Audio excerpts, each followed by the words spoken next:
Marvel cinematic universe के अंदर secret invasion के रूप में मार्वल कॉमिक्स की एक बहुत ही धमाकेदार कहानी को अडॉप्ट किया जा रहा है। और अगर मामला यहाँ पर कॉमिक बुक के हिसाब से ही हुआ तो आपको इस सीरीज के अंदर बहुत सारे धक्के लगने वाले हैं, क्योंकि यहाँ पर रिवील हो सकते हैं कई सारे long known Marvel cinematic universe characters Skrull impostors के रूप में। और आज की इस वीडियो में हम टॉप 10 ऐसे ही कैरेक्टर्स को प्रेडिक्ट करने वाले हैं जो बेसिकली एक स्क्रल हो सकते हैं। तो फिर देर किस बात की। हे गाइस, मेरा नाम है पंकज सागर और आपका स्वागत है गेमों को हिंदी के एक और फ्रेश वीडियो में। Now without wasting any more time, let's get started.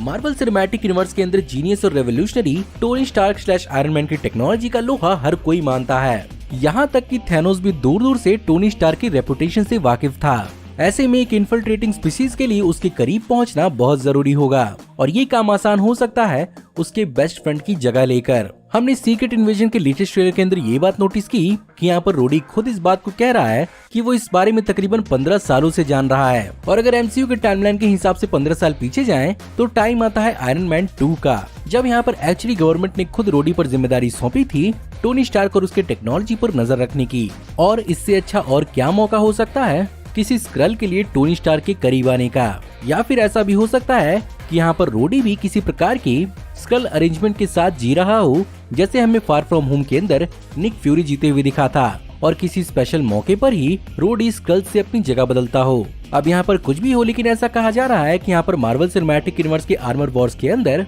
Secret invasion series का बहुत बड़ा असर देखने को मिलेगा। और तो और यहाँ पर रोडी का भी एक इम्पोर्टेंट रोल देखने को मिलेगा। ऐसे में इससे जुड़ी हुई आपकी क्या थ्योरी है, मुझे कमेंट में जरूर बताइएगा।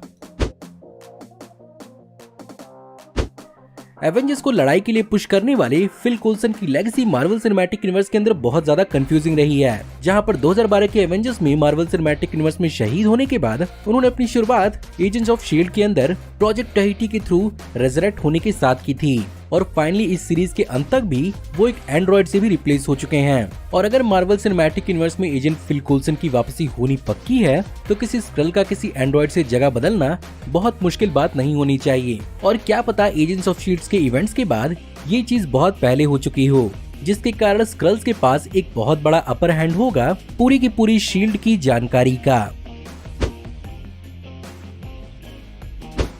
बात जब एजेंट कोल्सन की होगी तो निक फ्यूरी की यहाँ पर बात कैसे नहीं होगी, जिसका तो हमने फर्स्ट हैंड एग्जांपल ही देख लिया था फार फ्रॉम होम के पोस्ट क्रेडिट सीन के अंदर। और ये फैंस के लिए एक्चुअली एक बहुत शॉकिंग रिवील था और प्रोबब्ली फैंस के बीच में इस पर्टिकुलर सीन ने एक भ्रम जरूर क्रिएट किया होगा कि आखिर फ्यूरी हमें जितनी बार भी मार्वल सिनेमैटिक यूनिवर्स के अंदर दिखा है उसमें से कितनी बार वो खुद था और कितनी बार टैलोस या कोई और स्क्रल उसकी जगह पर था। क्योंकि हम सब जानते हैं कि 90s के जमाने से ही निक फ्यूरी और स्क्रल्स का रिश्ता है। पॉसिबली हमें इसी चीज का जवाब इस सीरीज के अंदर मिल सकता है। वैसे तो कॉमिक बुक के अंदर थियोडोस रॉस ऑलमोस्ट एक विलन की तरह दिख चुका है, लेकिन मार्वल सिनेमैटिक यूनिवर्स के अंदर इनक्रेडिबल हल्क के बाद वो मोर ऑफ अ गवर्नमेंट को रिप्रेजेंट करने वाले और उनके लॉ को इम्पोज करने वाले गवर्नमेंट ऑफिशियल के रूप में दिखे थे। और सेक्रेटरी ऑफ स्टेट के रूप में उनकी पोस्ट कोई छोटी मोटी नहीं थी। ऐसे में उन्हें रिप्लेस करना किसी भी स्क्रल के लिए बहुत ज्यादा इम्पोर्टेंट हो सकता है। और क्या पता यहाँ पर ये बेसिकली स्क्रल्स की ही चाल हो सिविल वॉर के अंदर सुकोविया एकॉर्ड्स लाने का, ताकि वो हर एक एवेंजर्स के ऊपर एक खास और अच्छी नजर रख पाएं और जरूरत पड़ने पर उन्हें अपने रास्ते का रोड़ा न बनने दें। सोच के देखिए, अगर मार्वल सिनेमैटिक यूनिवर्स के अंदर ये रिवील सबके सामने आता है तो शायद किसी और गवर्नमेंट ऑफिशियल पर भरोसा करना मुश्किल हो जाएगा। हम सब जानते हैं कि मार्वल सिनेमैटिक यूनिवर्स के अंदर 90s के जमाने से ही स्क्रल्स का एक्सपोजर हो चुका है। ऐसे में रिसेंटली हमें मार्वल सिनेमैटिक यूनिवर्स के अंदर दिखी क्विंटेसा वैलेंटीना एलेग्रा दे फॉन्टेन पर शक करना तो जायज बनता है, जो मार्वल सिनेमैटिक यूनिवर्स के रिलेटिवली एक बहुत ही नई कैरेक्टर है और दुनिया भर के स्पेशल बींग्स को इकट्ठा कर रही है ताकि वो थंडरबोल्ट्स की एक टीम बना पाए। लेकिन एवेंजर्स के होने के बावजूद भी वो इस टीम का इस्तेमाल आखिर करेगी क्यों? वेल, ऑनलाइन थ्योरीज के हिसाब से यहाँ पर वो बेसिकली एक डार्क एवेंजर्स की टीम को क्रिएट कर रही है ताकि मेन एवेंजर्स को डिसरप्ट किया जा पाए। और ऐसे में जब एवेंजर्स की धरती का डिफेंस इसी तरह से उलझा रहेगा तो यहाँ पर स्क्रल्स के लिए इन्फिल्ट्रेट करना और भी आसान हो सकता है। कॉमिक बुक की तरह ही मार्वल सिनेमैटिक यूनिवर्स के अंदर भी वकांडा एक बहुत बड़ा रोल प्ले कर सकता है स्क्रल्स के खिलाफ। ऐसे में वकांडा की एक झलक पाने के लिए स्क्रल्स कुछ भी करने को तैयार होंगे और यहाँ पर इस चीज के लिए एक्चुअली एवरेट रॉस का कैरेक्टर बहुत अच्छे से काम आ सकता है। साथ ही साथ CIA के अंदर एक बहुत ही अपर रैंकिंग के साथ एवरेट रॉस का एक और फायदा स्कल्स को मिलेगा और पॉसिबल ये चीज ब्लैक पैंथर वकांडा फॉरएवर के अंदर भी रिवील किया जा सकता है।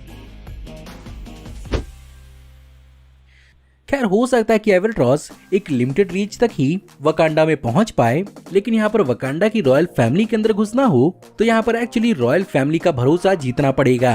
और अगर यहाँ पर नकिया को एज अ स्कल इन्वेडर के रूप में रिवील किया जाए तो मुझे बहुत हद तक हैरानी नहीं होगी। नाकिया को ब्लैक पैंथर मूवी के अंदर एक स्पाई के रूप में इस्टेब्लिश किया गया था जो दुनिया भर में घूमती है। ऐसे में वो बहुत ही इजीली स्कल्स का टारगेट भी बन सकती है और उसी का डिस्गाइज एक्चुअली स्कल्स के लिए वकांडा में घुसने का एक एंट्री पॉइंट बन सकता है। साथ ही साथ वकांडन किंगडम की रॉयल सीक्रेट्स और शूरी के द्वारा बनाई हुई उसकी टेक्नोलॉजीज स्कल्स के लिए जानना बहुत बेनिफिशियरी हो सकता है।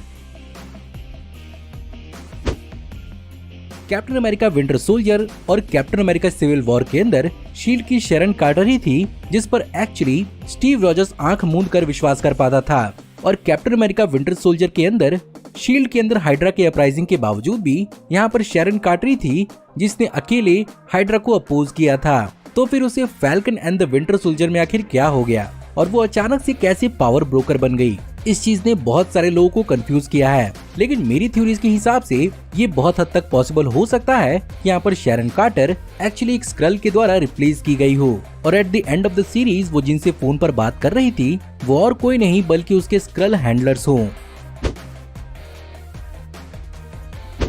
मार्वल सिनेमैटिक यूनिवर्स के अंदर हॉकाई अपनी ह्यूमन एबिलिटीज की वजह से एवेंजर्स का one of the badass founding members में से एक है, लेकिन एवेंजर्स एंड गेम में उसका सडन मर्सिलेस किलर वाला रोनिन का पर्सोना फैंस के लिए बहुत ज्यादा अनडाइजेस्टेबल और वियर्ड था और वो इस दौरान किन से और क्यों बदला ले रहा था अब भी इस बारे में क्लियर नहीं हो पाया है। अब यहाँ पर बहुत सारे लोग अपनी थ्योरी लगा रहे हैं कि हो सकता है कि यहाँ पर हॉकाई थैनोस की ब्लिप के बाद रिप्लेस हुआ हो स्क्रल से और एक स्क्रल स्लीपर एजेंट ही उसकी जगह पर अब तक हॉकाई के रूप में मार्वल सिनेमैटिक यूनिवर्स में प्रेजेंट है, जिसके अंदर हॉकाई की मेमोरीज को इम्प्लांट किया गया हो और इसी आइडेंटिटी क्राइसिस से यहाँ पर Skrull Hawkeye actually Marvel cinematic universe के अंदर जूझ रहा हो। साथ ही साथ क्लिंट बार्टन और उसकी वाइफ के बीच में हॉकाई सीरीज के अंदर उस वॉच के डिस्कशन का मैटर अब तक समझ में नहीं आया। तो क्या ये किसी बड़े स्क्रल इन्वेजन का एक सबूत था जिसे स्क्रल इम्पोस्टर क्लिंट बार्टन और उसकी वाइफ छुपा रहे थे या कुछ और? आपको क्या लगता है मुझे कमेंट में जरूर बताइएगा।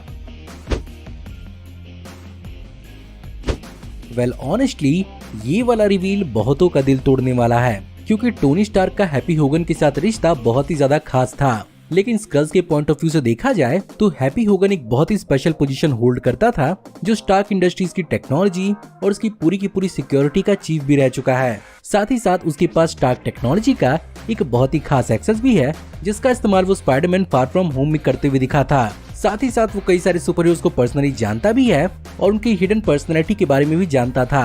अब बस यहाँ पर सोचने वाली बात यही है कि स्विच हुआ कब होगा।